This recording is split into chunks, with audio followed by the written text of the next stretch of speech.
Awesome. Perfect. Awesome. Really, really excited to have you joining us. We did Well, a little bit about blockchain, but I'm excited to hear a little bit more about, your organization and some of the things you guys are working on. yeah, sure. So nice to be here. Everyone has so much fun listening to the previous speakers. It's really nice to have this open conversation about this really nascent industry. So Sperax is located or based in Menlo Park, Silicon Valley in San Francisco. And to describe us in 3 words, it would be decentralized financial services, high performance, and efficiency. So Sperax builds this trusted infrastructure for decentralized finance with our original BDLS consensus protocol and a native stablecoin design. And our team is composed of world-leading cryptographers, mission-driven researchers, and crypto geeks. So we're a new generation public blockchain that aims to build a truly secure and efficient infrastructure for the decentralized economy that renders greater efficiency, flexibility, and self-governance than the traditional economic model. Awesome. Awesome. Yeah. To kind of break it down a little bit, especially for people that are really, really new to the space, what are some things to kind of highlight when it comes to decentralized finance? The highlights of decentralized finance. So let me just talk about. You want to go straight into DeFi, like? Okay, cool. So decentralized finance refers to technology like blockchain that enables decentralization, obviously. So from P2P payment systems to automated loans to USD-backed stablecoins, DeFi has pretty much emerged as one of the most active sectors in the blockchain space with a range of use cases for developers, institutions, and individuals. And I have come to the conclusion that the benefits of DeFi are mainly 3 parts. The first one is programmability. So highly programmable smart contracts can automate execution and enable the creation of new financial instructions and digital assets. And the second law is immutability. So tamper-proof data coordination across the blockchain's decentralized architecture increases security and auditability. And the last one is the mostly talked about is interoperability. So new DeFi applications can be built or composed by combining other DeFi products like Lego pieces to form entirely new products. And DeFi has become this really exciting, highly expected movement in the blockchain space with just impressive innovations coming one after another and growing attractions over the last 2 years. So give some numeric examples that in this February, the total value locked in DeFi projects passed $1 billion for the first time, but in late September and early October this year, it just topped $11 billion. So yeah, I mean, you can see the level of increase is pretty impressive. I know, but we have to acknowledge that this number is relatively modest by conventional financial sector standards. Let's put it that way. But only 7 months ago, in December 2019, the entire DeFi market was worth less than $700 million. So this means that people are actively lending, borrowing, and using derivatives and using decentralized exchanges. And most importantly, this indicates the desire for an alternative financial system. So yeah, but back to the question is that apart from the hype, why is DeFi so important and why do we need it? It's because it brings transparency and security of distributed ledger technologies to traditional finance use cases while reducing a lot of the inefficiencies and solving the pain points. So just similar like how human beings migrate financial process from physical realm to digital realm, DeFi intends to migrate from the current infrastructure to a more robust, secure, and efficient system. And I believe this migration is expected to have a really stark positive impact on the overall user experience as well as the growth and expansion of the entire financial services. That's powerful. Those numbers you shared are amazing. I mean, 11 billion, that's a lot of money. Yeah. Um, are you able to kind of elaborate? You mentioned that there was 3 parts or 3 aspects to it, and you were talking about smart contracts. Are you able to explain smart contracts and what that is specifically? Sure, I cannot really hear you right now. Okay, I was asking you if you can talk about smart contracts and what are smart contracts. Okay, so when you think of a standard contract, it generally outlines terms of the relationship which is enforceable by law.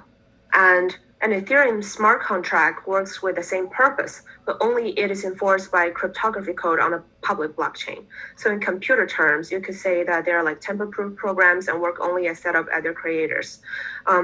The Ethereum platform is built specifically for easily making smart contracts. For example, you can send 5 ETH to your friend on a preset date using this function, even though they are not just meant to be used as a pre-planned simple payments. So these tools are Ethereum's ingredients for building decentralized applications known as DApps.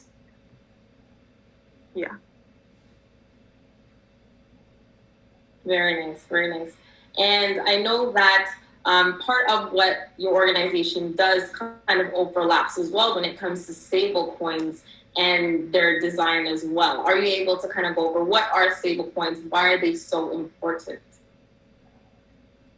Okay.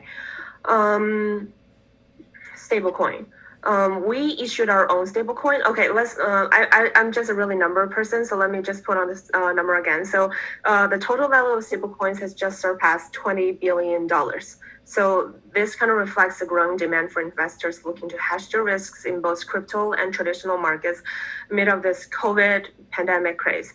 And it was a little more in for a month ago, I would say that the total value of stablecoins breached like nearly $10 billion. So around that time, balance on cryptocurrency exchange for UCSD, which is the most popular stablecoin, UCSD Tether, that by market capitalization also hit a new all-time high of close to 2.3 or 2.2 billion US dollars.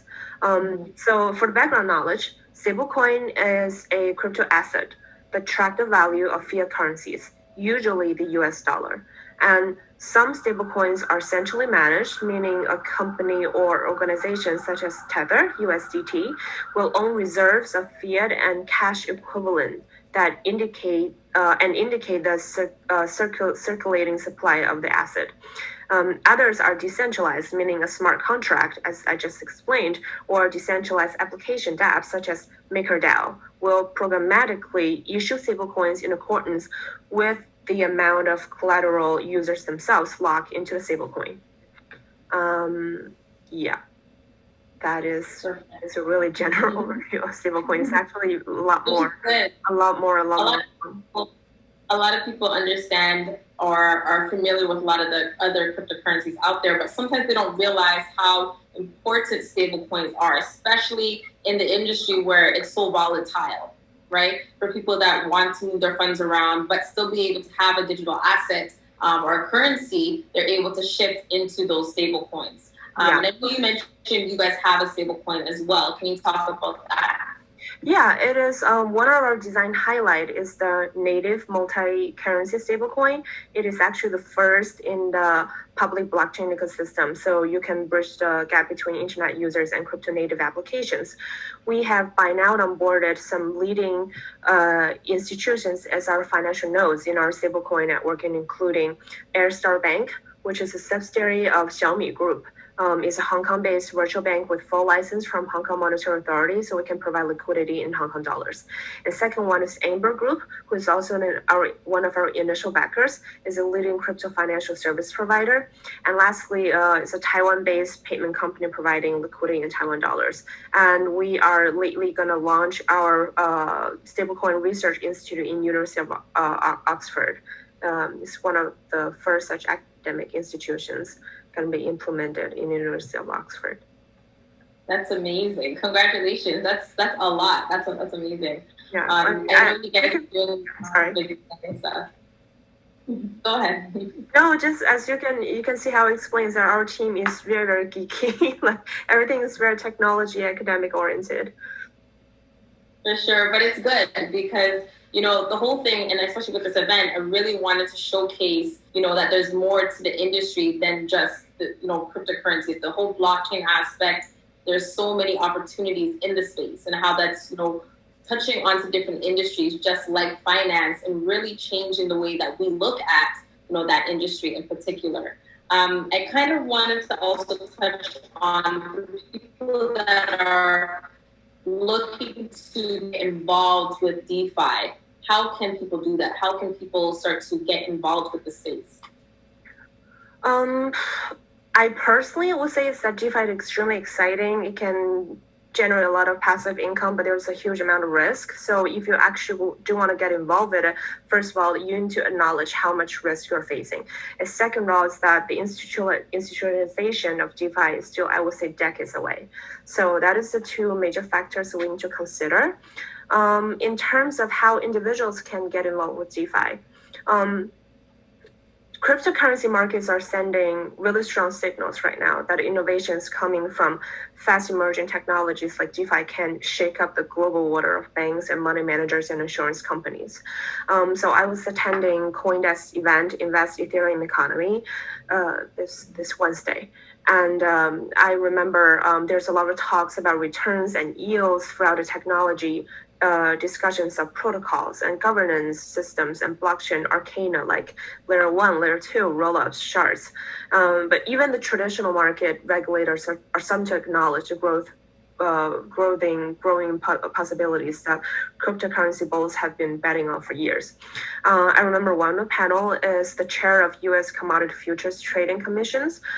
They told CoinDesk Chief Content Officer Michael Casey is that he thinks at the end of the day, it's obviously that this kind of technology could lead to a massive disintermediation of the financial system and traditional players.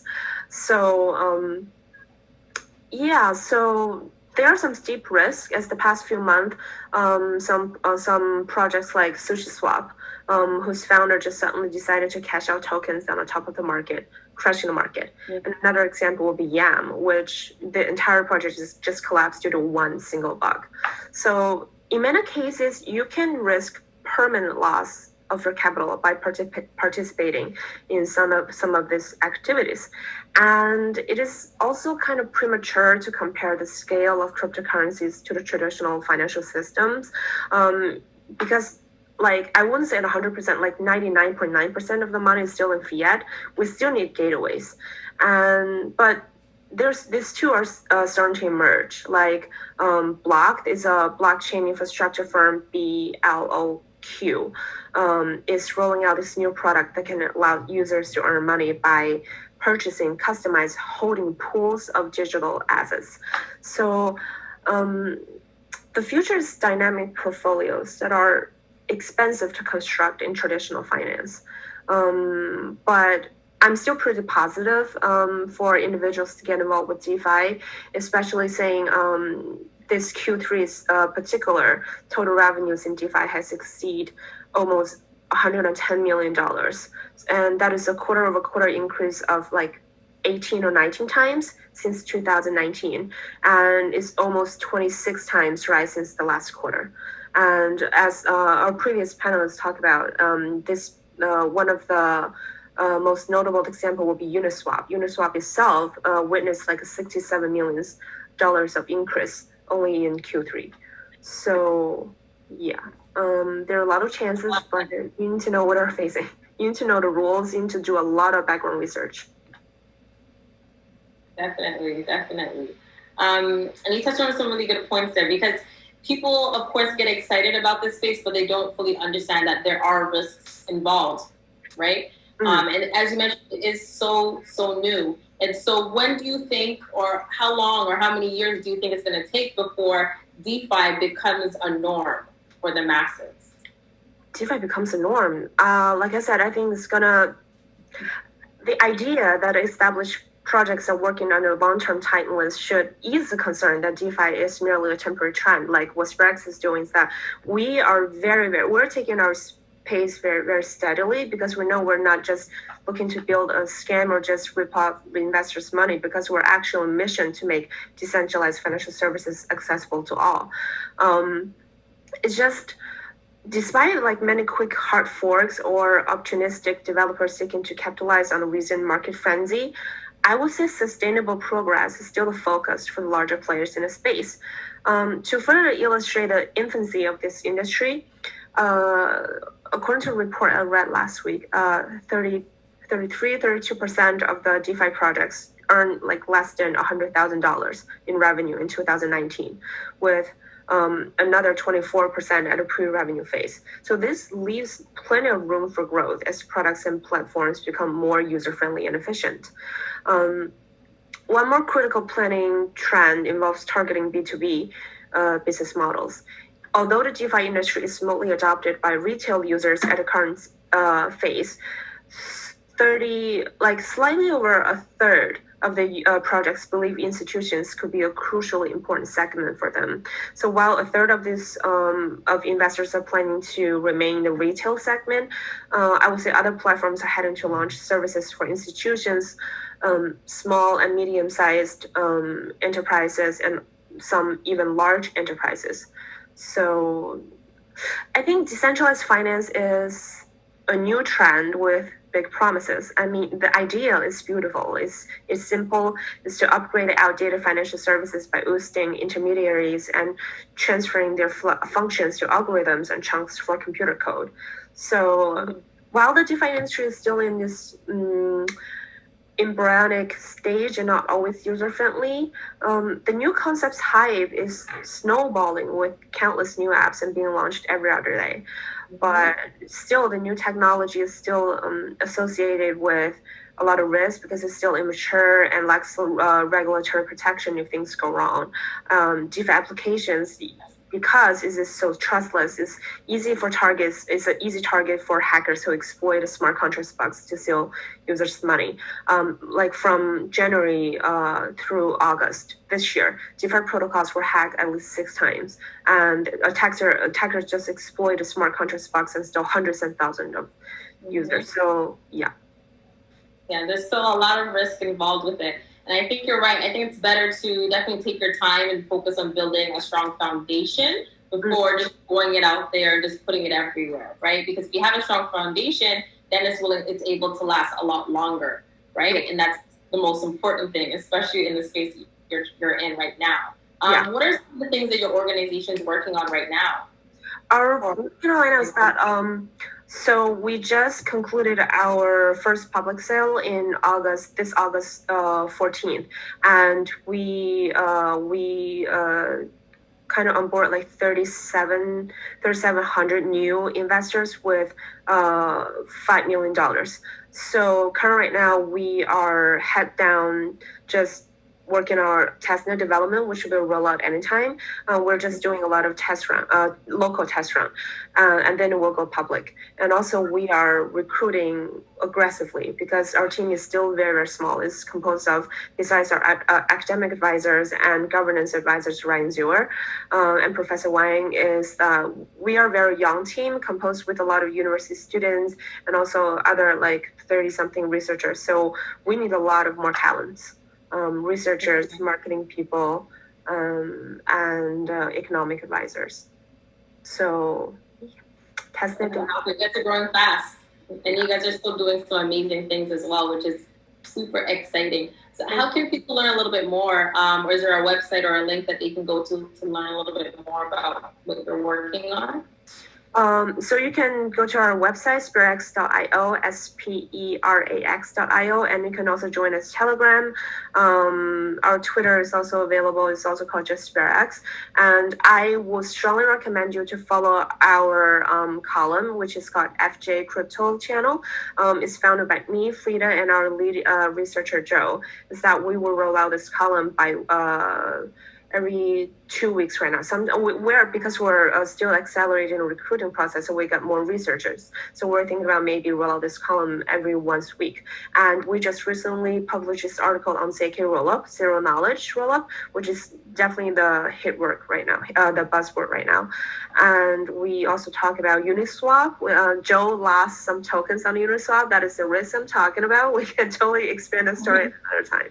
Oh my God. This is both hilarious and a little bit pathetic.